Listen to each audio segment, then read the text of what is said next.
Former Vice President Atiku Abubakar denying that his visit to Obasanjo is politically related. Hello, welcome to this channel. There is this video I came across and I would like us to watch it together. But before we do that, please, if you have not subscribed to this channel, please go ahead and do that.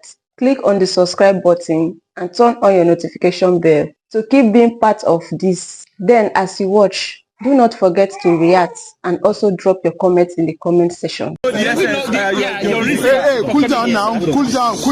Just please cool down. Just because people believe that you and Peter will be having meetings for so long. What are we expecting from that? Is this related to 2027, sir? I'm not going to talk about politics. Former Vice President Atiku Abubakar denying that his visit to Obasanjo is politically related. The truth is, whether he accepts it or not, there is clear evidence that Atiku wants to run in 2027. And Obasanjo will never back him in 2027. Not even beyond that. Not that it matters who Obasanjo backs, but he has been consistent about not backing or trusting Atiku Abubakar with the presidency. The reason he backed him in 2019 was because of one condition: appointing Peter Obi as the vice presidential candidate. There was no other option. There was no other person on the ballot except Atiku Abubakar or Muhammadu Buhari. So he had to make that choice and say, okay, if he's going to be Atiku Abubakar, then there must be somebody that will accompany him that I can trust and Nigerians can trust, that if he sees something wrong going on, he can resign. He trusted Peter Obi that much. That was why he said, okay, if you can pick this man, I will back the candidacy. And Atiku Abubakar did it. Despite the fact that many governors in PDP at the time protested, he stuck with Peter Obi in 2019. Obasanjo has been very consistent, whether you like him or not. Even in 2007, when he was leaving power, and power was supposed to return to the north, and he made sure he picked the right candidate. And Yaroda proved he was the right candidate at the time. Imagine a president reducing the pump price of petrol. No one has ever done that. He proved Obasanjo right, that he was right about him, his character, the kind of person he is, his empathy, everything. And he also appointed Goodluck Jonathan, another man that is empathetic up to today, to be his vice president. So apart from the convention that power should stay in the south for 8 years before going back to the north, and also the fact that Atiku Abubakar would be 81 years in 2027, and the fact that he's not the right person at this time, considering the existential crisis Nigerians are facing under the Tinubu administration. So there are many issues, there are many reasons why Obasanjo would never back an Atiku Abubakar in 2027. And it's unfortunate that Atiku Abubakar has not learned any lesson from his political life after making several arrogant, impatient mistakes. Before we see all the mistakes he made, it seems that what Obasanjo said is actually true. He said it in his book that Atiku Abubakar works with marabouts. Marabouts are clairvoyants. That one marabout actually told Atiku Abubakar, he prophesied to him that he must be the president of Nigeria. So based on that, Atiku Abubakar has always believed that every political cycle is his opportunity to become the president, that it is his opportunity to actualize that prophecy. Maybe this is what is actually going on, because it doesn't make sense that an adult will continue making the same mistake several times over, expecting to get a different result. And he's about to make another grave mistake in 2027.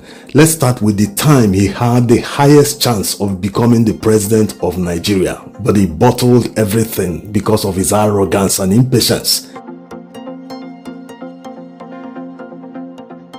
That time was during Obasanjo's administration, and of course Atiku Abubakar was the vice president. Obasanjo and Atiku Abubakar came to power in 1999, barely 10 or 11 months after he came out from prison. Abacha detained him in the 90s, and he didn't know much about politics. The military propped him up. He didn't have money to even contest. It was Atiku Abubakar with other politicians that raised money for him. Yes, he was that wealthy at the time. Of course, that wealth, we all know that is still questionable, because how can someone that worked for customs be this wealthy, having private jets, homes abroad, many things? But that's for another video. So when they came to power, Obasanjo handed virtually everything to Atiku Abubakar to manage. He recommended many ministers. The economy was under his management. NEPA, NITEL, many things were being managed directly by Atiku Abubakar. That was how Obasanjo trusted him at the time. He didn't want to meddle in politics because he didn't understand politics. Atiku Abubakar has been a politician far longer than Obasanjo, so he trusted him. But towards the tail end of their first term, Atiku Abubakar started having ambitions. They started floating this rumor that Obasanjo agreed to do a one term in office and that Atiku Abubakar is supposed to take over after the first term. And many governors of PDP at the time held several meetings and said they wanted Atiku Abubakar on the ticket in 2003. But that led to several negotiations to the extent that Obasanjo had to kneel down to beg Atiku Abubakar to allow him to go for a second term. This has been repeated severally. It actually happened. This is not hearsay. So from that day onwards, Obasanjo lost that confidence. He lost that trust in Atiku Abubakar. Because how could he do that? This was the highest chance he had to become the president after Obasanjo's second term. There was no other politician at the time that was so popular as Atiku Abubakar. In the run-up to the 2003 general elections, Obasanjo never knew that all the candidates under his party, that they were supposed to sponsor them, give them some stipends. Atiku Abubakar had already taken care of that. He paid senators at the time about 3 or 5 million naira, House of Rep members, even House of Assembly members, people contesting at the state level, even governors, he gave them money at the time. So he knew and up to today understands transactional politics. He was maintaining the political structure while Obasanjo was busy with governance, traveling abroad, doing many things. He didn't care about politics. That was why Atiku Abubakar wanted to do that palace coup. He wanted to force him out and take over in 2003. He was so much in a hurry to become the president instead of having patience to wait for the perfect time. After Obasanjo must have finished his second term, he would just beg him, Oga, I've served you for 8 years. Please help me win the party ticket in order to contest the presidential election in 2007. Because of the palace coup that failed, the relationship between him and his boss was shattered. Obasanjo didn't trust him anymore. In fact, EFCC was on him. That was the time they revealed the money laundering he was involved in with his wife. But like already said, these ones are for another video, not now. So he missed that opportunity on a platter. Obasanjo now started politicking, changed the party chairman, started dismantling Atiku's political structure in PDP. That was how he found Yaradua and brought him and Goodluck Jonathan. The rest is history. And Atiku Abubakar ended up in Tinubu's party and he couldn't even win a single state.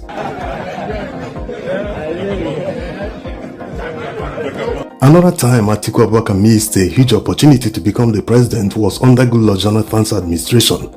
In the run-up to the 2015 presidential election, Goodluck Jonathan, like every other politician would have done at the time, started reaching out to all political heavyweights, not just disgruntled members in PDP, but also in the opposition. He reached out to Atiku Abubakar. Atiku Abubakar condescendingly dismissed him. In fact, he refused to meet him in Aso Rock. Instead, he invited the president to come and meet him in London.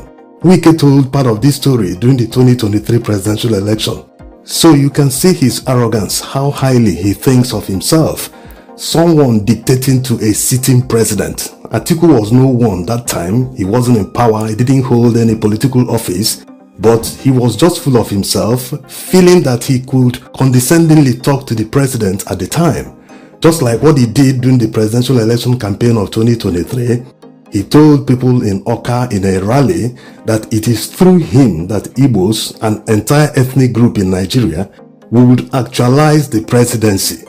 Someone from a minority tribe telling a majority tribe that it is through him that they will actualize their presidential bid. Imagine, someone that has not been able to make himself president, promising others that actually have more voting capacity than him, they are more in population, many things, even influential, that it is through him they would actualize the presidency. It's so funny how this man sees himself. That's why he keeps making all the mistakes. Imagine where Atiku Abubakar would have been in 2019 if he had backed Goodluck Jonathan in 2015. Are you trying to say that Goodluck Jonathan is that untrustworthy that he won't repay the favor back to Atiku Abubakar in 2019 if he had backed him and he won in 2015? So he made a mess of the whole thing because of his impatience and a little bit of arrogance. If he had waited, maybe the story would have been different today. Even the party Atiku Abubakar left Goodluck Jonathan in the wilderness to go and join, he came third in the primaries. Yes, even Rabiu Kwankwaso beat him in the presidential primaries of the APC. So it wasn't as if he became more popular in the party he joined, abandoning the party that would have made him the president in 2019 if they worked together to find a way to win the election. So all the catastrophic mistakes he's been making all his political life, it doesn't seem like he learned any lesson from any of them. Just like what happened in 2023 presidential election. He wasn't supposed to be on the ballot because it wasn't the time for Northerners to contest the election. Muhammadu Buhari, a Northerner, was just rounding up his 8 years in power, and Atiku Abubakar thought it right to contest the presidential election. If he had won, the presidency would have stayed in the north for 12 years successively. So you can understand how arrogant he can be, and is about to make the same mistake again in 2027.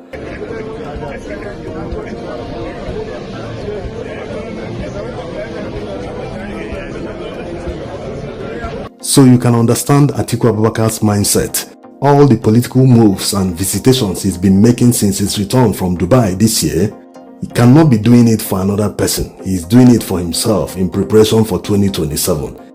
Now to the evidence that proves that Atiku Abubakar wants to run in 2027. That's for people who feel that the evidence is not there, that there is not enough information to conclude that.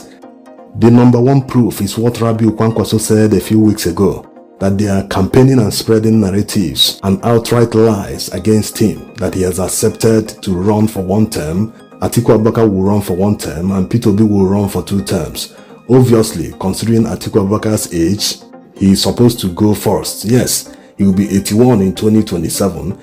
But all these are lies. Why the need to lie against other candidates? It points to one direction. He wants to gain advantage in the north. He wants to capitalize on Tinubu's catastrophic failure. He feels this is the brightest chance he has to win the election and become the president. Is he going to work out for him? Or is it going to be exactly what happened in 2023? Because looking at the body language of Peter Obi, it's obvious he has refused all their overtures to join PDP or to deputize Atiku Abubakar. And if you want to be honest about who is the bigger politician among the two, Atiku Abubakar tried doing what Peter Obi did in 2022.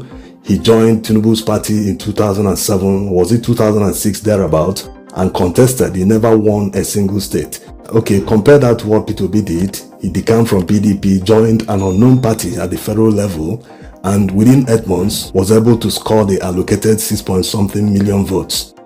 In conclusion, 2027 will be the last time Atiku Abubakar will be on the ballot, because by 2031, the next general election cycle, he will be 85 years old.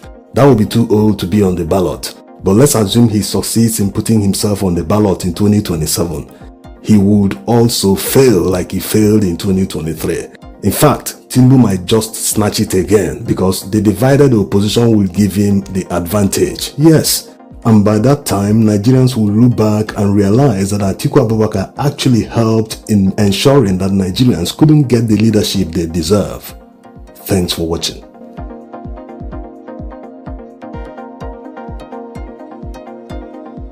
Thank you for watching this video. Please leave your contribution in the comment section and also do well to subscribe. I'll see you in my next video.